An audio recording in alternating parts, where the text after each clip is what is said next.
Dear brothers and sisters, today we are going to meditate from 2 Chronicles 1:12. ಪ್ರಿಯ ಸಹೋದರ ಸಹೋದರಿಯರೇ, ನಾವು ಈ ದಿನ 2 ಪೂರ್ವಕಾಲ ವೃತ್ತಾಂತ 1:12 ಧ್ಯಾನಿಸಲಿದ್ದೇವೆ. Here God appeared before Solomon and asked him, "What do you want?" ಇಲ್ಲಿ ದೇವರು ಸೊಲೊಮೋನನಿಗೆ ದರ್ಶನ ಕೊಡುವುದನ್ನು ನಾವು ನೋಡುತ್ತೇವೆ. ಆತನು ಸೊಲೊಮೋನನಲ್ಲಿ ನಿನಗೆ ಯಾವ ವರ ಬೇಕು ಎಂದು ಕೇಳಿದನು. Solomon asked for wisdom. ಸೊಲೊಮೋನನು ಜ್ಞಾನ ವಿವೇಕಗಳನ್ನು ಬೇಡಿಕೊಂಡನು. For that, God replied like this. ಇದಕ್ಕಾಗಿ ದೇವರು ಹೀಗೆ ಉತ್ತರಿಸುತ್ತಿದ್ದಾನೆ.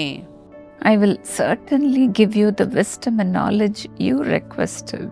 ನೀನು ಬೇಡಿಕೊಂಡಿರುವ ಜ್ಞಾನ ವಿವೇಕಗಳು ನಿನಗೆ ದೊರಕುವವು. But I will give you wealth, riches and fame such as no other king has had before. ನಾನು ನಿನಗೆ ಘನ ಧನೈಶ್ವರ್ಯಗಳನ್ನು ಅನುಗ್ರಹಿಸುತ್ತೇನೆ. ಇಂಥ ಘನ ಧನೈಶ್ವರ್ಯಗಳು ನಿನಗಿಂತ ಮೊದಲಿದ್ದ ಅರಸರಲ್ಲಿ ಯಾರಿಗೂ ಇರಲಿಲ್ಲ, Or will ever have in the future. ನಿನ್ನ ಅನಂತರದವರಿಗೂ ಇರುವುದಿಲ್ಲ ಎಂದು ಹೇಳಿದನು. God was so pleased with Solomon. ದೇವರು ಸೊಲೊಮೋನನನ್ನು ಬಹಳವಾಗಿ ಮೆಚ್ಚಿದನು. God added the blessing to him. ಬದಲಾಗಿ ದೇವರೇ ಅವನಿಗೆ ಈ ಆಶೀರ್ವಾದಗಳನ್ನು ಕೂಡಿಸಿಕೊಟ್ಟನು. He gave him wealth and honor too. ಘನ ಧನೈಶ್ವರ್ಯಗಳನ್ನು ಕೂಡ ದೇವರು ಕೂಡಿಸಿಕೊಟ್ಟನು ಎಂದು ನೋಡುತ್ತೇವೆ. That's what we see in the Bible. ಇದನ್ನೇ ಸತ್ಯವೇದದಲ್ಲಿ ನೋಡುತ್ತೇವೆ. Seek ye first the kingdom of God and his righteousness. ಮೊದಲು ದೇವರ ರಾಜ್ಯಕ್ಕಾಗಿಯೂ ನೀತಿಗಾಗಿಯೂ ತವಕ ಪಡಿರಿ, And all these things shall be added unto you. ಇವುಗಳ ಕೂಡ ಅವೆಲ್ಲವೂ ನಿಮಗೆ ದೊರಕುವವು. Our God is such a generous God that He adds blessing in our lives. ನಮ್ಮ ದೇವರು ಉದಾರ ಮನಸ್ಸುಳ್ಳವನಾಗಿದ್ದಾನೆ. ಆತನು ಆಶೀರ್ವಾದಗಳನ್ನು ಕೂಡಿಸಿಕೊಡುತ್ತಾನೆ. The blessing of the Lord gives riches in our lives. ಯೆಹೋವನ ಆಶೀರ್ವಾದವು ಭಾಗ್ಯದಾಯಕವು. And He adds no sorrow to it. ಆತನು ಅದಕ್ಕೆ ವ್ಯಸನವನ್ನು ಸೇರಿಸುವುದಿಲ್ಲ.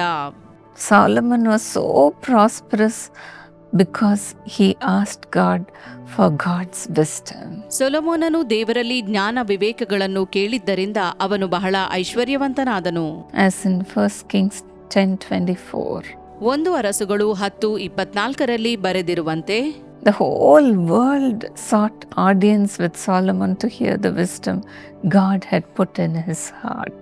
ಭೂಲೋಕದವರೆಲ್ಲರೂ ದೇವರು ಅವನಿಗೆ ಅನುಗ್ರಹಿಸಿದ ಜ್ಞಾನ ವಾಕ್ಯಗಳನ್ನು ಕೇಳುವುದಕ್ಕೋಸ್ಕರ ಅವನ ದರ್ಶನಕ್ಕೆ ಬರುತ್ತಿದ್ದರು. Yes, dear friends, our God has so much power that He is able to do immeasurably more than all we ask or even imagine. ನಾವು ಬೇಡಿದ್ದಕ್ಕಿಂತಲೂ ಯೋಚಿಸಿದ್ದಕ್ಕಿಂತಲೂ ಮಿಗಿಲಾಗಿ ನೀಡುವುದಕ್ಕೆ ಶಕ್ತನಾದ ದೇವರು, ಆತನು ಮಹಾಬಲವುಳ್ಳವನಾಗಿದ್ದಾನೆ. As Solomon gave priority to spiritual growth, ಆತ್ಮಿಕ ಬೆಳವಣಿಗೆಗಾಗಿ ಮೊದಲ ಪ್ರಾಧಾನ್ಯತೆಯನ್ನು ನೀಡಿ ಸೊಲೊಮೋನನು ಬೇಡಿಕೊಂಡದ್ದರಿಂದ he was richly blessed. ದೇವರು ಅವನನ್ನು ಅಪಾರವಾಗಿ ಆಶೀರ್ವದಿಸಿದನು. Yes, dear friends, for you to lead the people, ask God for godly wisdom. ಹೌದು ಪ್ರಿಯ ಸ್ನೇಹಿತರೆ, ನೀವು ಜನರನ್ನು ನಡೆಸುವವರಾದರೆ ದೇವರಿಂದ ಜ್ಞಾನ ವಿವೇಕವನ್ನು ಬೇಡಿಕೊಳ್ಳಿರಿ. Wisdom is Jesus Christ. ಆ ಜ್ಞಾನ ವಿವೇಕವೇ ನಮ್ಮ ಯೇಸು ಕ್ರಿಸ್ತನು. In Him are hidden all the treasures of wisdom and knowledge. ಯೇಸು ಕ್ರಿಸ್ತನೇ ಜ್ಞಾನ ವಿವೇಕಕ್ಕೆ ಮೂಲನಾದ ದೇವರಾಗಿದ್ದಾನೆ. Along with Jesus, God gives us all things in this world as well as in heaven. ಯೇಸು ಕ್ರಿಸ್ತನೊಂದಿಗೆ ದೇವರು ನಮಗೆ ಬೇಕಾದಂತಹ ಎಲ್ಲ ವಿಚಾರಗಳನ್ನು ಭೂಲೋಕದಲ್ಲಿಯೂ ಪರಲೋಕದಲ್ಲಿಯೂ ದಯಪಾಲಿಸುವನು. What a generous God we have, isn't it? ಎಂಥ ಉದಾರನಾದ ದೇವರು ನಮಗಿದ್ದಾನೆ ಅಲ್ಲವೇ?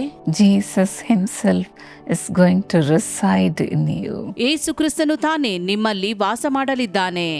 Loving Father, ಪ್ರೀತಿಯುಳ್ಳ ತಂದೆಯೇ, Lord, right now, let your heavenly wisdom come upon your people. ದೇವರೇ, ನಿನ್ನ ಜನರ ಮೇಲೆ ಪರಲೋಕದಿಂದ ಜ್ಞಾನವು ಇಳಿದು ಬರಲಿ. Lord, along with wisdom, let honor and wealth be poured into their lap. ಜ್ಞಾನ ವಿವೇಕಗಳ ಕೂಡ ಘನ ಧನೈಶ್ವರ್ಯಗಳು ಕೂಡ ಸುರಿಯಲ್ಪಡಲಿ. Lord, let people know that you are with them, Lord. ನೀನು ಅವರೊಂದಿಗಿದ್ದಿ ಎಂದು ಜನರು ಗಮನಿಸಲಿ. Let the hidden treasures come upon them. ಎಲ್ಲ ಮುಚ್ಚಿಟ್ಟ ನಿಧಿಗಳು ಅವರಿಗೆ ಒದಗಲ್ಪಡಲಿ. Let blessings overflow in their lives. ಆಶೀರ್ವಾದಗಳು ಅವರ ಜೀವಿತದಲ್ಲಿ ತುಂಬಿ ಹೊರಸೂಸಲಿ. Father, no more lacking in their lives. ತಂದೆಯೇ, ಅವರ ಜೀವಿತದಲ್ಲಿ ಇನ್ನು ಕೊರತೆಗಳು ಬೇಡ. Lord, I pray for those who are especially in leadership position. ನಾಯಕತ್ವದ ಸ್ಥಾನದಲ್ಲಿರುವವರಿಗಾಗಿ ವಿಶೇಷವಾಗಿ ಬೇಡಿಕೊಳ್ಳುತ್ತೇನೆ. Every good and perfect gift, let it come upon them, O God. ಎಲ್ಲ ಒಳ್ಳೆ ದಾನಗಳು, ಕುಂದಿಲ್ಲದ ಎಲ್ಲ ವರಗಳು ಅವರಿಗೆ ಒದಗಲ್ಪಡಲಿ ದೇವರೇ. Let your people prosper. ನಿನ್ನ ಜನರು ಸಮೃದ್ಧಿಯಾಗಲಿ. Make a difference between your people and others, O God. ಇತರರ ಮತ್ತು ನಿನ್ನ ಜನರ ಮಧ್ಯೆ ವ್ಯತ್ಯಾಸವನ್ನು ಮಾಡು. Let their borders enlarge. ಅವರ ಗಡಿಗಳು ವಿಸ್ತರಿಸಲ್ಪಡಲಿ. Multiply your blessings upon them, O God. ಅವರ ಜೀವಿತದಲ್ಲಿ ನಿನ್ನ ಆಶೀರ್ವಾದವನ್ನು ಹೆಚ್ಚಿಸು ದೇವರೇ. Let the Abrahamic blessing come upon them, O God. ಅಬ್ರಹಾಮನ ಆಶೀರ್ವಾದಗಳು ಅವರಿಗೆ ದೊರಕಲ್ಪಡಲಿ. Increase your blessings upon them. ನಿನ್ನ ಆಶೀರ್ವಾದವನ್ನು ಅವರ ಮೇಲೆ ಹೆಚ್ಚಿಸು. Bless them financially, ಆರ್ಥಿಕವಾಗಿ ಅವರನ್ನು ಆಶೀರ್ವದಿಸು. spiritually, ಆತ್ಮಿಕತೆಯಲ್ಲಿ and bless all their endeavors, O God. ಅವರೆಲ್ಲ ಪ್ರಯತ್ನಗಳನ್ನು ಆಶೀರ್ವದಿಸು ದೇವರೇ. In Jesus' name. ಯೇಸುವಿನ ನಾಮದಲ್ಲಿ amen. God bless you, dear friend. ದೇವರು ನಿಮ್ಮನ್ನು ಆಶೀರ್ವದಿಸಲಿ ಸ್ನೇಹಿತರೆ. I know God's blessed hand has come upon you. ನನಗೆ ತಿಳಿದಿದೆ ದೇವರ ಆಶೀರ್ವಾದದ ಹಸ್ತವು ನಿಮ್ಮ ಮೇಲೆ ಬಂದಿದೆ ಎಂದು. The Lord has done miracle in your life. ನಿಮ್ಮ ಜೀವಿತದಲ್ಲಿ ದೇವರು ಅದ್ಭುತವನ್ನು ಮಾಡಿದ್ದಾನೆ. Please share your testimonies with us. ನಿಮ್ಮ ಸಾಕ್ಷಿಯನ್ನು ನಮ್ಮೊಂದಿಗೆ ಹಂಚಿಕೊಳ್ಳಿ. You can contact us through testimony@jesuscalls.org. testimony@jesuscalls.org ಮೂಲಕ ನೀವು ನಮ್ಮನ್ನು ಸಂಪರ್ಕಿಸಬಹುದು. If you have any prayer requests, please email me. ನಿಮ್ಮಲ್ಲಿ ಪ್ರಾರ್ಥನಾ ಮನವಿಗಳು ಇರುವುದಾದರೆ ನನಗೆ ಇಮೇಲ್ ಕಳುಹಿಸಿ. My email ID is evangeline@jesuscalls.org.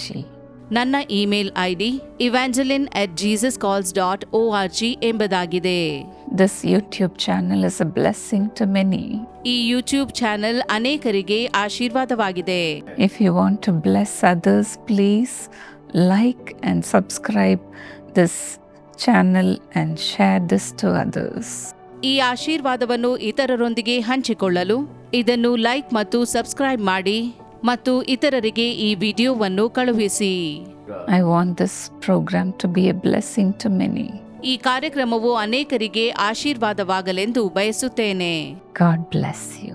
ದೇವರು ನಿಮ್ಮನ್ನು ಆಶೀರ್ವದಿಸಲಿ.